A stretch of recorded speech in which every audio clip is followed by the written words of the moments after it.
고등학교를 졸업한 지 15년이 지났습니다. 그동안 연락 없던 친구들이 갑자기 단체 채팅방에 초대됐고 전반적으로 분위기는 추억팔이로 흘러가고 있었습니다. 저는 처음엔 그냥 무시하려고 했어요. 솔직히 바쁘게 사느라 고등학교 친구들이 그립지도 않았고 딱히 보고 싶은 사람도 없었습니다. 그런데 아내가 어느 날 그러더군요. 여보, 나도 동창 모임 생겼어. 다음 주에 모이기로 했어. 그냥 그러려니 했습니다. 요즘 사람들 SNS로 다시 엮이는 경우도 많고 아내도 꽤 사교적인 편이었거든요. 그런데 그날 이후 아내가 눈에 띄게 달라지기 시작했습니다. 전에는 퇴근하고 오면 늘 피곤해 보였고 주말엔 대충 트레이닝복 입고 나가던 사람이 갑자기 외출할 때마다 정장을 입는 겁니다. 머리는 고데기로 말고 향수도 제가 싫어하던 진한 걸 쓰기 시작했습니다. 이상했습니다. 저는 그 순간부터 뭔가 불길한 기분이 들기 시작했어요. 직감이 이상하게 날카롭게 반응하더라고요. 뭔가 있다, 뭔가 숨긴다. 이건 그냥 동창 모임이 아니다 싶었습니다. 처음엔 그냥 넘어가려 했습니다. 괜히 의심했다가 제가 오히려 이상한 사람이 될 수도 있으니까요. 하지만 그 직감은 틀리지 않았습니다. 어느 날 아내가 외출 후 늦게 들어왔고 술을 마셨다는 핑계를 대며 얼버무렸습니다. 그런데 입고 온 옷이 바뀌어 있었습니다.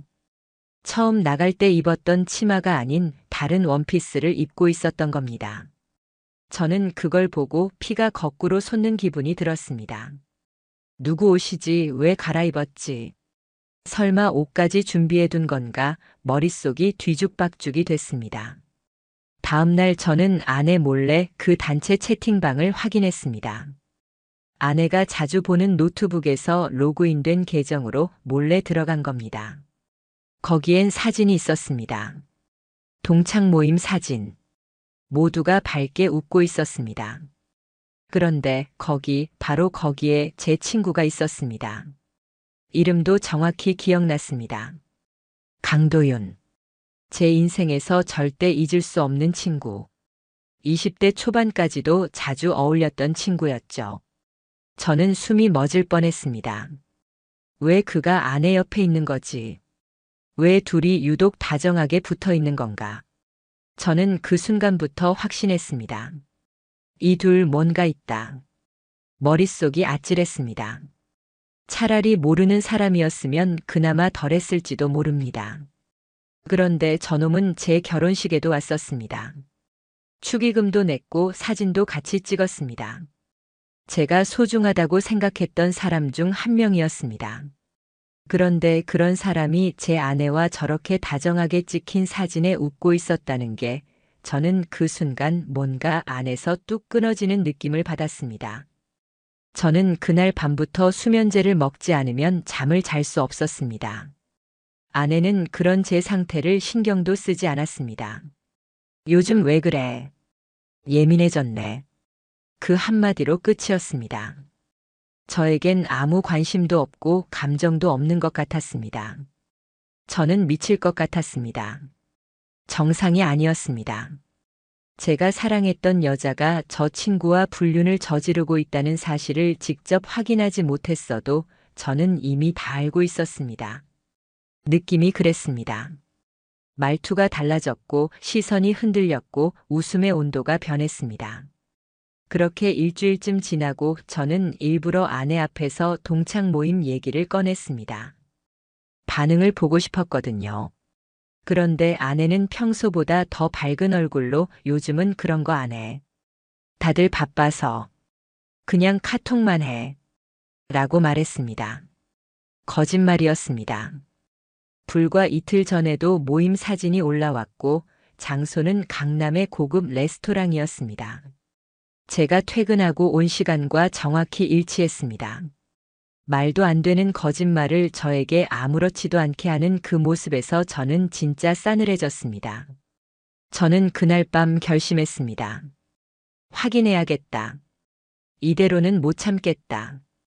그래서 아내가 외출한 날 몰래 옷장 안쪽에 숨겨둔 핸드폰을 꺼냈습니다. 아주 예전에 사용하던 공기계였습니다. 위치 추적용 앱을 몰래 설치해두기 위해서였습니다. 위치 추적 앱을 심고 핸드폰을 아내의 차 뒷좌석 밑에 슬쩍 밀어 넣었습니다. 완벽하게 숨겨져 있어서 아내는 눈치채지 못했습니다. 그리고 그날 밤 위치가 움직이기 시작했습니다. 처음엔 카페, 그 다음엔 식당, 그리고 마지막엔 모텔 거리였습니다. 심장이 쿵쾅거리기 시작했습니다. 아니길 바랐습니다. 진짜로 아닐 수도 있겠지. 너무 민감하게 반응하는 건가. 그렇게 자기 합리화를 하면서도 저는 발을 덜덜 떨며 위치를 확인했습니다. 그런데 그 모텔에 2시간이나 있었습니다. 2시간이면 충분하죠. 2시간이나. 아내는 아무 일 없었다는 듯 다음날 돌아왔습니다. 저는 아무 말도 하지 않았습니다. 그런데 그날 아침 차 안에 제가 넣은 핸드폰이 그대로 있었습니다. 저는 떨리는 손으로 그 위치 기록을 확인했습니다. 모텔 이름과 위치가 고스란히 찍혀 있었습니다. 그 순간 저는 무너졌습니다. 저는 그날 이후 완전히 달라졌습니다. 예전처럼 아내와 농담을 주고받지도 않았고 식탁에 마주 앉아도 말이 없었습니다. 아내는 그런 제 모습을 보며 짜증을 냈습니다. 왜 이렇게 분위기를 망쳐? 무슨 일 있어? 그 말을 듣고 저는 진짜 이 악물었습니다. 들킨 걸 모르고 저렇게 당당할 수가 있을까? 그런 태도조차 얄밉고 화가 치밀어 올랐습니다. 사람이 이토록 뻔뻔할 수 있나 싶었습니다. 내 친구랑 바람이 나면서도 아무 일 없었다는 듯 나를 쳐다보는 그 눈빛. 저는 그날부터 아내를 더 이상 사람으로 볼 수 없었습니다. 그래도 저는 감정을 내지 않았습니다. 참았습니다. 감정적으로 대응하면 모든 게 흐트러질 수 있으니까요. 저는 철저하게 준비하기로 했습니다. 감정을 싸매고 증거를 쌓고 완전히 확실해졌을 때 한 방에 치고 나갈 계획을 세우기 시작했습니다. 먼저 저는 아내의 통화 기록과 메시지 내용을 확인하기 위해 새 핸드폰을 하나 개통했습니다. 그리고 집에 있는 와이파이 공유기 설정을 바꿨습니다. 모든 기기 접속 기록을 볼 수 있도록 로그 기능을 켰고 아내의 휴대폰 IP를 따로 기록해서 활동 패턴을 분석할 수 있도록 했습니다. 그리고 결정적으로 아내가 자주 쓰는 노트북의 브라우저를 체크했습니다. 거기에 최근 방문 기록이 남아 있었는데 그곳엔 아주 익숙한 주소들이 있었습니다. 모텔 예약 사이트, 특정 카페의 위치, 주차 가능한 조용한 레스토랑. 저는 그걸 보며 아내의 하루 일과를 정리해 나갔습니다. 아내가 자주 가는 시간, 위치, 머무는 시간, 너무나 상세하고 일관됐습니다. 심지어 저는 캘린더 앱에서 예약 표시가 되어 있는 걸 보고 경악했습니다. 날짜 옆에 적힌 메모에는 이런 글이 있었습니다. 10시, 도윤 5층 방. 저는 그 순간 손에서 핸드폰을 떨어뜨릴 뻔했습니다. 도윤, 제 친구, 그 인간의 이름이 너무나 당당하게 적혀 있었습니다. 그날 이후 저는 감시 카메라를 준비했습니다. 블루투스 기능이 있는 초소형 렌즈였습니다. 평소 아내가 사용하는 차량 대시보드 아래쪽에 설치했고 거기서 녹화된 영상은 제 클라우드에 자동으로 업로드 되도록 설정했습니다. 그리고 며칠 후 그 영상이 찍혔습니다. 아내가 조수석에 누군가를 태웠습니다. 얼굴은 선글라스와 마스크에 가려져 있었지만 몸짓과 목소리, 걸음걸이. 저는 그게 누군지 단박에 알 수 있었습니다. 도윤이었습니다. 그 인간 특유의 비웃는 말투가 녹음되어 있었습니다. 요즘 너 진짜 대담해졌네. 너무 들키고 싶은 거 아냐? 그 말이 제 귀에 들어왔을 때 저는 온몸에 소름이 끼쳤습니다.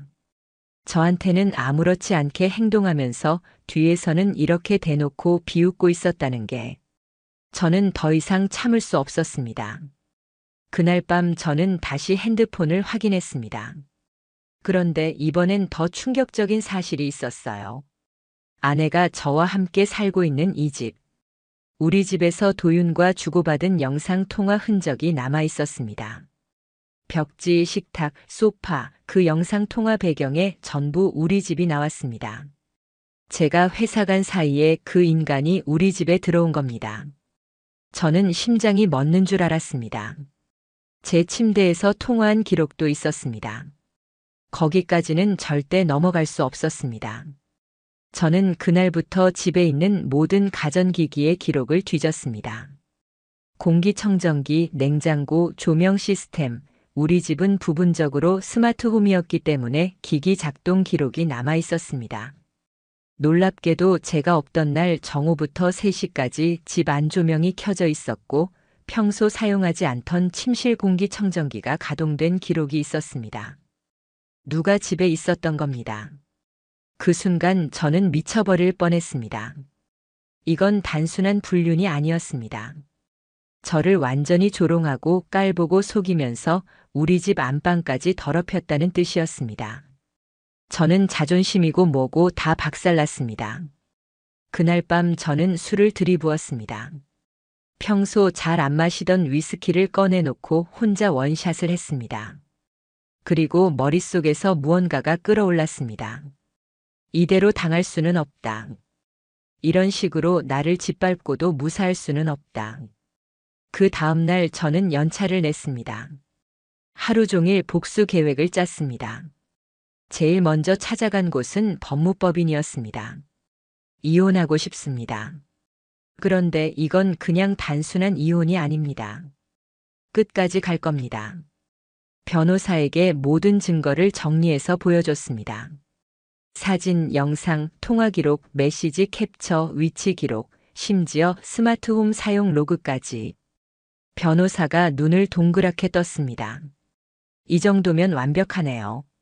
아내뿐 아니라 상간자한테도 충분히 소송 가능합니다. 저는 바로 위자료 청구와 상간자 소송 준비에 들어갔습니다. 소송 준비가 본격적으로 시작되면서 제 감정은 점점 사라졌습니다. 이건 이제 사랑이나 결혼의 문제가 아니었습니다.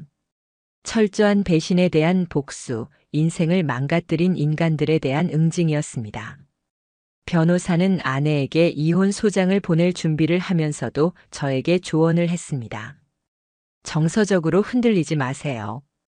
상대방이 감정적으로 나올수록 우리는 유리해집니다. 그 말이 이상하게 저를 다잡아줬습니다. 저는 전처럼 흔들리지 않았고 이제는 증거가 말하게 만들기로 결심했습니다. 한편으로는 도윤에 대한 대응도 필요했습니다. 그 인간은 저에게 친구라고 했던 사람입니다. 저에 대해 너무 많은 걸 알고 있었습니다. 그걸 이용해서 아내에게 접근했을지도 모른다는 생각이 들자 소름이 돋았습니다. 저는 도윤의 회사까지 추적했습니다. 그 인간은 중견 IT 기업에 다니고 있었고 이름만 말해도 아는 회사였습니다. SNS에 올린 사진과 태그로 근무지 위치와 동료 관계도까지 파악했습니다. 저는 그 회사의 인사팀 메일 주소를 알아냈고 사내 익명 제보 시스템도 확인했습니다. 회사 윤리 강령 위반에 해당하는 내용, 직원의 사적 행동이 회사 이미지에 치명적인 영향을 끼치는 경우 내부 조사가 들어갈 수 있다는 걸 확인했습니다. 그날 밤 저는 도윤의 사내 익명 제보창에 내용과 증거 일부를 올렸습니다. 사진, 메신저 대화 일부. 그가 기혼 여성과 사적인 만남을 지속적으로 가졌다는 명확한 정황. 이름을 쓰지 않았지만 누가 봐도 본인임을 알 수 있게 작성했습니다. 그리고 나서 기다렸습니다. 며칠 후 아내가 갑자기 전보다 더 조심스러워졌습니다. 저를 힐끔거리며 말투가 바뀌었고 괜히 선물도 사오고 집안일도 하기 시작했습니다. 이상했습니다. 이미 들킨 줄 눈치챈 걸까 아니면 도윤 쪽에서 뭔가 문제가 생겼나. 바로 그 다음 날 도윤에게서 메시지가 왔습니다. 오랜만에 보는 번호였습니다. 할 말 있다. 잠깐 볼 수 있을까? 저는 그 순간 피가 거꾸로 솟는 느낌을 받았습니다. 이놈이 이제 와서 뭘 하려고 이러는 거지. 저는 일부러 시간을 미뤘습니다. 바쁘다. 무슨 일인데? 그렇게 쏘아붙이자 도윤이 그제야 자세히 털어놨습니다. 회사 쪽에서 연락 왔다. 내부 조사 들어간다고. 누가 신고했대? 너지? 이 말에 저는 웃음이 나올 뻔했습니다. 들통난 거구나. 이제 시작일 뿐이야. 하지만 저는 아무렇지 않게 대답했습니다. 무슨 소리인지 모르겠다. 내가 무슨 짓을 했는지는 내가 알 바 아니다. 그 말 한마디로 끝냈습니다. 도윤은 초조해졌는지 계속해서 메시지를 보냈습니다. 제발 한 번만 보자고. 저는 만나주지 않았습니다. 그날 이후 도윤의 SNS는 비공개로 전환됐고 동창 모임 단톡방에서도 조용히 나갔습니다. 사람들이 뭔가 이상하다고 눈치채기 시작한 겁니다. 그리고 드디어 아내에게 이혼 소장이 도착했습니다. 그날 저녁 저는 일부러 평소보다 일찍 귀가했습니다. 집에 들어서자마자 아내가 묻더군요. 오늘 무슨 일 있었어? 저는 침착하게 대답했습니다. 있었지. 내 앞으로 소장 하나 갔을 거야. 그 말을 듣자마자 아내는 얼굴이 사색이 됐습니다. 손에 쥐고 있던 핸드폰을 떨어뜨릴 뻔했고 소파에 주저앉았습니다. 그게 뭐야? 소장이라니 무슨 소리야? 저는 봉투 하나를 꺼내 아내 앞에 던졌습니다. 그 안에는 모든 증거가 담긴 인쇄물이 들어 있었습니다. 위치 기록, 영상, 통화 내역, 카카오톡 캡처, 도윤과 함께 찍힌 사진들, 그리고 제가 정리한 타임라인 문서까지. 아내는 서류를 넘기다가 손을 부들부들 떨기 시작했습니다. 얼굴은 하얗게 질렸고 입술은 파르르 떨렸습니다. 말문이 막혔는지 한참을 아무 말도 못하더니 갑자기 울음을 터뜨렸습니다. 저는 눈 하나 깜빡하지 않았습니다. 내가 그렇게 둔해 보였어? 바보처럼 아무것도 모를 것 같았어? 그 말에 아내는 고개를 떨군 채 울먹이며 말했습니다. 미안해. 진짜 미안해. 그 사람은 그냥 잠깐 감정이 흔들린 거였어. 그 순간 저는 참았던 분노가 치밀어 올라서 책상을 콱 내려쳤습니다. 감정이 흔들렸다고. 그 흔들림이 몇 달이 넘도록 지속됐고 그동안 내 인생은 조롱당했는데 그게 흔들림이었다고. 저는 소리를 지르지도 않았습니다. 차갑게 단호하게 말했습니다. 변명 필요 없어. 변호사가 다 정리했어. 법적으로 끝까지 갈 거니까 그렇게 알아. 아내는 그제야 상황의 심각성을 깨달았는지 엉엉 울며 매달렸습니다. 한 번만 봐줘. 그 사람하고 다 끝났어. 다시 시작할 수 있어. 저는 비웃었습니다. 다시 시작? 다시 시작은 내가 우리 집 침대에 그 인간 데리고 오기 전에 끝났어. 그리고 말했습니다. 그 인간도 곧 연락받을 거야. 직장에서도 조사 중이더라. 너도 각오해. 위자료 청구, 상간자 소송 다 준비돼 있으니까. 아내는 주저앉아 울기만 했습니다. 그 모습을 보고도 저는 아무런 감정이 들지 않았습니다. 그때부터 제 감정은 완전히 죽었습니다. 아내에게 이혼 소장이 전달된 이후 며칠 동안 집안 분위기는 숨막히도록 조용했습니다. 아내는 평소처럼 아침밥을 차리는 척했지만 눈은 충혈되어 있었고 행동 하나하나에 힘이 없었습니다. 그런다고 제가 마음이 약해질 줄 알았던 걸까요? 착각이었습니다. 저는 이미 결정했고 되돌릴 생각은 단일도 없었습니다. 그 주 금요일 저는 변호사 사무실에 다시 방문했습니다. 아내는 소장을 받고도 정식 대응을 하지 않았고 도윤 쪽은 답변서를 미루고 있었습니다. 변호사는 말했습니다. 시간 끌면 끌수록 상대방한테 불리합니다. 우리 입장에서는 오히려 좋아요. 저는 고개를 끄덕였습니다. 그래, 이제 시작이지. 변호사는 상간자 소송도 동시에 진행 중이라고 했고 도윤에게는 이미 내용 증명이 발송됐다고 했습니다. 도윤은 소장을 받고 연락을 했습니다. 변호사가 대신 받아줬고 그쪽은 합의로 끝내면 안 되냐며 애원하듯 말하더랍니다. 합의? 말도 안 되는 소리였습니다. 저는 그 인간의 직장을 무너뜨리고 평판을 망가뜨리고 삶을 뒤집어 엎을 생각이었습니다. 이게 끝이 아니었습니다. 그날 저녁 저는 도윤이 다니는 회사 앞에 찾아갔습니다. 일부러 퇴근 시간을 노렸습니다. 회색 양복에 핸드백을 든 도윤이 건물에서 나오는 걸 봤습니다. 저는 차 안에서 그 모습을 뚫어지게 지켜봤습니다.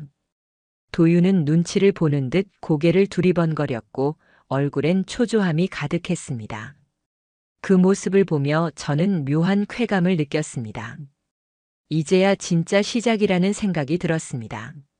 며칠 후 아내는 결국 변호사를 선임했습니다. 그런데 그쪽 변호사가 저희 쪽으로 먼저 연락을 해왔습니다. 합의금 조정이 가능하겠습니까? 협의 이혼으로 정리하고 싶어 합니다. 협의 이혼? 웃기는 소리였습니다. 저는 냉정하게 말했습니다. 그쪽에서 먼저 가정을 버리고 기만한 사람이 협의를 말하는 겁니까? 이건 파탄에 대한 책임을 묻는 소송입니다.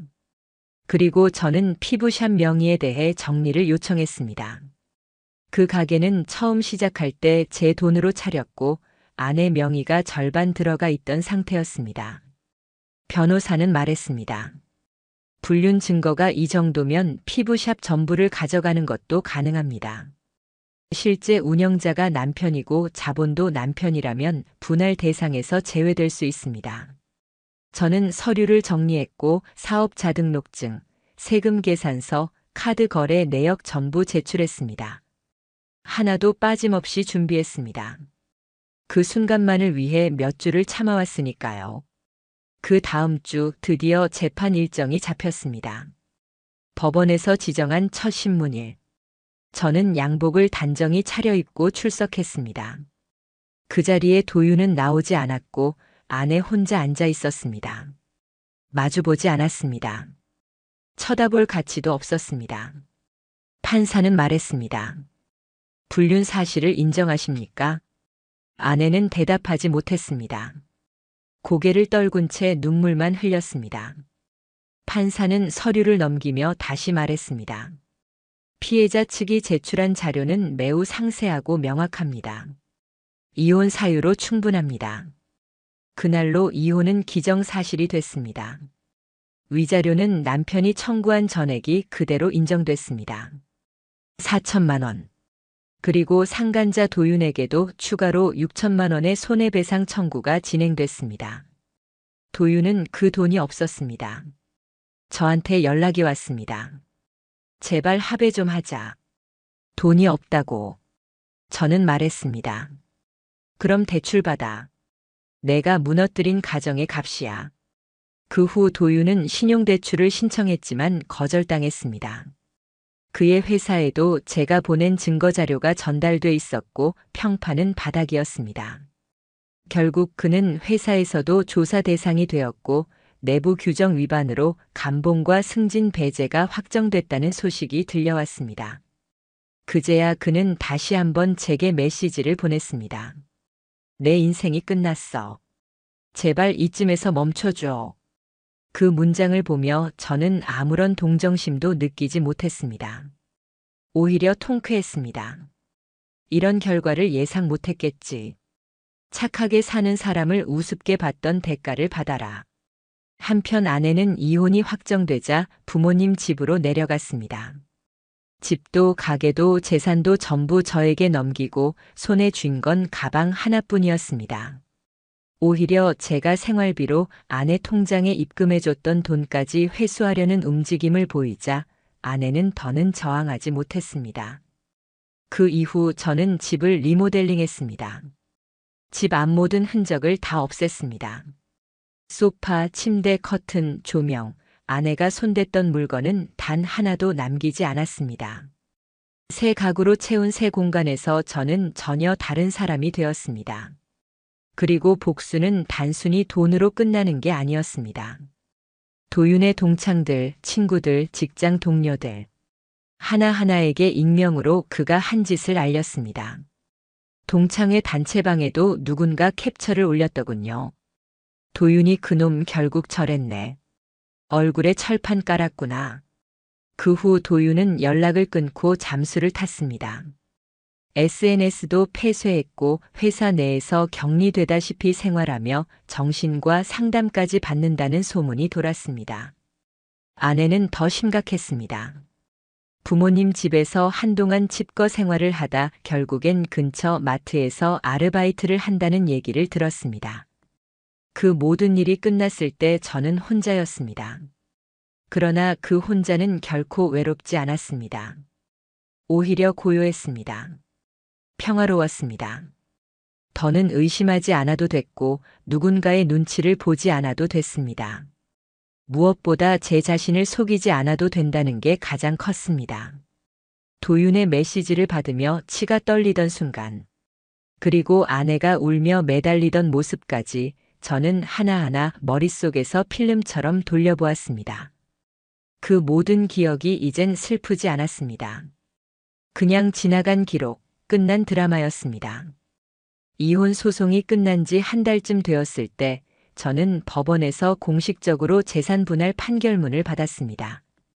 피부샵 100% 제 명의 아내 명의로 된 공동예금 해지 및 전액 회수, 집 소유권 변경 완료. 모든 법적 절차가 깔끔하게 정리됐다는 내용이었습니다. 도윤 쪽은 법원에서 정해준 6천만 원 배상금을 일시불로 지급하지 못했고 결국 분할 상환으로 판결이 내려졌습니다. 매달 130만 원씩 갚아야 했습니다. 그것도 4년 넘게 말입니다. 도윤은 결국 부모님께 손을 벌렸고 그 일로 가족 사이가 크게 틀어졌다는 얘기를 들었습니다. 아내는 계속 연락을 시도했지만 저는 전부 무시했습니다. 편지를 쓰고 메일을 보내고 지인을 통해서까지 접근하려 했지만 단 한 번도 응답하지 않았습니다. 그 모든 감정은 이미 죽었기 때문입니다. 동정도 미련도 애정도 아무것도 남지 않았습니다. 저는 회사에서 이 일에 대해 굳이 떠벌리지 않았습니다. 다만 가까운 동료 몇몇에게만 털어놨고 그들은 놀람과 동시에 한결같이 말했습니다. 형 진짜 잘했어요. 그렇게까지 철저히 할 줄은 몰랐어요. 그런 말을 들을 때마다 저는 내심 웃음이 났습니다. 누구보다 온순했던 제가 이런 복수를 완성했다는 사실이 스스로도 낯설었기 때문입니다. 그 후 저는 이사를 했습니다. 새 아파트, 새 가구, 새 번호 모든 것을 새롭게 정리했습니다. 벽에 걸린 시계조차도 새 것이었습니다. 그 안에서 저는 혼자 맥주 한 캔을 따고 창밖을 바라보며 이렇게 생각했습니다. 이제 진짜 끝났구나. 나는 살아남았고 그들은 망가졌어. 그 말이 입 밖으로 새어나왔을 때 묘하게 웃음이 나왔습니다. 저는 다시 시작할 수 있었습니다. 더는 속지 않을 자신이 있었고 제 감정을 외면하지 않을 용기도 생겼습니다. 그리고 그 누구도 다시는 저를 무너뜨릴 수 없다는 확신이 생겼습니다. 저는 그 둘에게 분명히 보여줬습니다. 세상엔 참아주는 사람과 당하는 사람이 같은 게 아니라는 걸. 나를 속이고 무너뜨린 대가가 얼마나 클 수 있는지를 말입니다. 그게 제 인생의 마지막 사랑은 아니겠지만 적어도 그 사랑이 얼마나 잔인하게 배신당했는지는 평생 잊지 않을 겁니다. 그리고 그 대가를 받게 만든 복수 또한 절대 잊지 않을 겁니다.